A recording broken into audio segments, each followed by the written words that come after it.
Welcome to The Explainer. Today, we're diving deep into a core concept from Jungian alchemy that is absolutely fascinating, the Coniunctio. We're talking about the mysterious and often difficult union of opposites. So let's just start with this central question. We're often taught to think of life as a kind of battle, right? Good versus evil, light versus dark, and progress means the good side wins. But the alchemists, well, they saw it completely differently. Their great work wasn't about one side conquering the other, but about bringing them together in a fiery, transformative embrace. So to really get our heads around this, here's our roadmap. We're going to start with the basic conflict, see how it's structured, meet the agent of its transformation, witness the dramatic union, and finally, bring it all home to the world of psychology. All right, first things first. We have to understand the fundamental conflict that alchemy is trying to solve. And it all starts with the world that's basically split right down the middle. At the very heart of the alchemical universe, you have these primal pairs. On one side, you've got Sol, the sun. That's the masculine, fire, spirit, all things light and heavenly. And on the other, you have Luna, the moon, the feminine, water, the body, the earth, and even what we might call the darker side.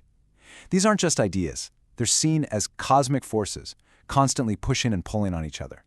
And the alchemists didn't just talk about this in the abstract. Oh no, they gave it these incredible, vivid forms. Sometimes the conflict was a king and a queen, or you might see it as the red man and the white woman.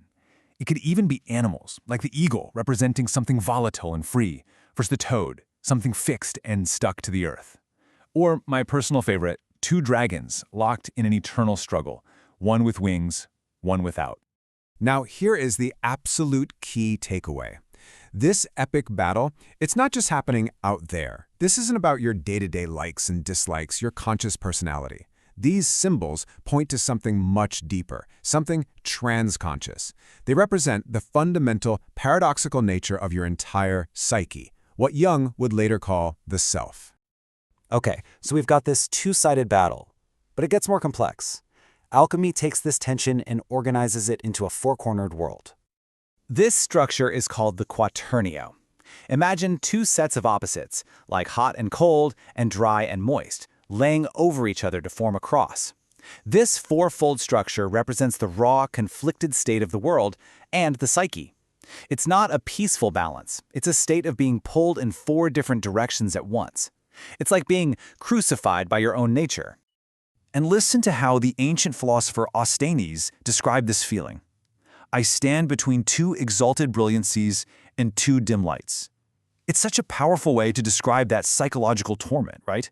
That feeling of being trapped in the crossfire of these immense forces inside you, forces that feel way beyond your conscious control. So if you're stretched out on this rack of opposites, what do? How do you possibly resolve that kind of tension? Well, you need a mediator. You need a guide. And in alchemy, that guide is Mercurius.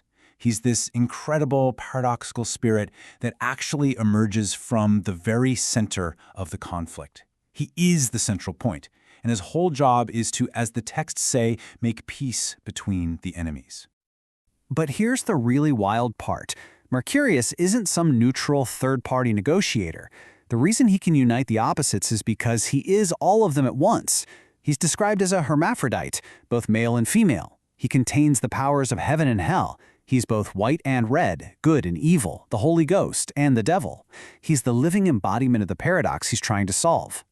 Now, when these opposites finally come together, it is not a gentle, polite meeting.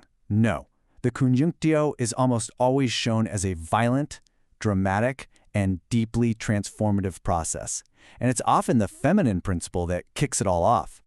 The prima materia, this raw material of transformation, is almost always feminine.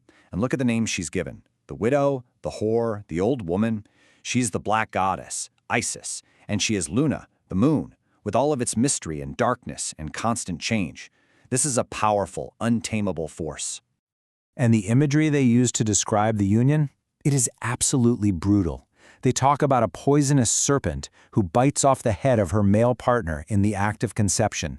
Think about that. It's a union that is simultaneously an act of ecstatic love, a murder, and a divine creation, all in one.